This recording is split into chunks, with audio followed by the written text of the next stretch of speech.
shutouts undermine the concentrated efforts that slowly inch workers of color toward closing the racial wealth gap that plagues low and middle income people of color the most. Okay. Where unions are defended, they can be restored and improved by the fierce engagement of members of color.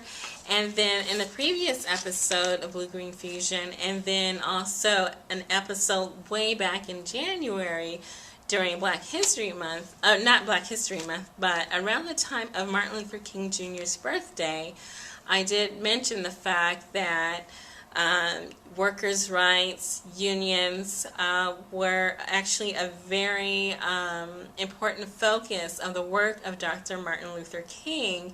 Not a lot of people realize that. However, recently there's been a reawakening of the knowledge of Dr. Martin Luther King's work, and then also the important task of tying workers' rights not only to class but then also to race. And this article too follows up on that. But definitely it's important for both the unions and their workers, plus the non-union worker, to realize how they may work together to provide a better opportunity for their mutual interest in advancing the rights of the worker. Very important. They're not separate issues. They're actually very closely tied together. And the more people realize that, I think the more we'll see an advancement or even a maintaining of the workers' position in the economy, and perhaps the green economy as well. Okay. So let's see, we're going to talk about in a war between states. In a war between states for jobs, business stand to gain the most. This is a New York Times article from Friday, April 8th, and it's focusing on a classic issue of a border war between states. Missouri and Kansas are going at it again. Okay. Though some claim such moves strengthen their communities with new jobs and tax revenue, a growing chorus of leaders on both sides are wondering aloud about the point of it all. In fact, that Missouri and Kansas are fighting for jobs and then also fighting for business relocations to their particular state. They're warning that the efforts serve to help private companies at taxpayer expense. Even some of the beneficiaries confess surprise at watching neighbors compete with such rancor. Other states in the Midwest are engaged in similar battles and have set aside neighborliness for easy growth as they search for answers to rising unemployment in their still struggling economies. So I did mention also that there is a lot of stress, a lot of general stress on the economy, but then also on the personal level where people are competing for contracts, competing for jobs, competing for funding, whether it's federal, state, or local, competing for tax share and tax revenue. And we're seeing a lot of clashing, a lot of stress, a lot of frustration about how those commodities, we'll say, should be distributed among parties. South Dakota, for example, has long run radio and print advertisements in Minnesota boasting of its far lower tax burden, recruiting businesses with names like Twin City Fan.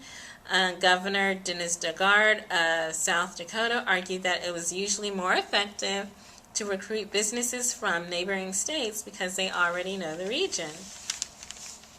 Leaders in some Midwestern border cities like Omaha, Sioux City, and Fargo insist that they have found ways to work together, but the battle over jobs continues with particular intensity in Kansas City, where decades of rapid growth have transformed the Kansas suburbs into successful economic rivals of the Missouri downtown. So that's it's the continuing aftermath of the Great Recession that's technically over, but then technically still not over, but or officially over, but then unofficially not over, actually, as we can see. All right, so we're moving away from jobs and energy in the economy to a different take, which involves food. Food is definitely part of the green economy, and this article from Alternet describes it in more detail. And it says, Vision, Urban Gardening, and Green Economy Flourish in Detroit. This is coming from an April, this is actually coming from an article that was created March 20th by Corey Hill on Alternet, and I accessed it on April 5th. Detroit is hurting for sure. All the statistics about lagging graduation rates and economic stagnation can be implied in a single photograph of an empty street, the cinders of an abandoned home that has been burnt to the ground peeking through the snow. But Detroit has another story fighting to be noticed against the widespread perception of decay and downturn. It is a narrative about an urban gardening mecca and a cultural cornerstone, a city where solar panel installation classes also teach demand-side economics and relaxation techniques. Look closely at Detroit and you'll learn lessons with implications far beyond the asphalt capillaries of the Motor City. Alright, so D-Town Farm in Detroit is a 2-acre farm. It's a project of the Detroit Black Food Security Network, a national leader among the dozens of urban gardening organizations in the city. Use of reclaimed materials, cooperative purchasing, community gardening principles at work in Detroit's urban gardens are found in similar efforts across the city. But Berkeley or Portland, this is not. These gardens have different roots. On the energy front, small-scale solar is taking off in the city, fueled by community learning enterprises that provide valuable education to citizens in solar panel installation and maintenance. And then they also have classes on weatherization. And this is coming from Adrienne Brown, this quote. She's a co-coordinator of the Food Justice Task Force. She says, the mayor's instinct to look outside the city for planners and proposals, as opposed to looking to communities, organizers, and community groups for the ideas and solutions the city needs, that's the main obstacle right now. Instead of being able to just move forward the solutions the city needs, organizers have to split their time trying to stop the mayor from moving forward on proposals which come from people who don't know and love the city and its people. So they're trying to find solutions, but they're trying to find solutions from within rather than without. There's a dichotomy of shall we solve our own problems or shall we look outward for solutions to see what other cities or experts are doing.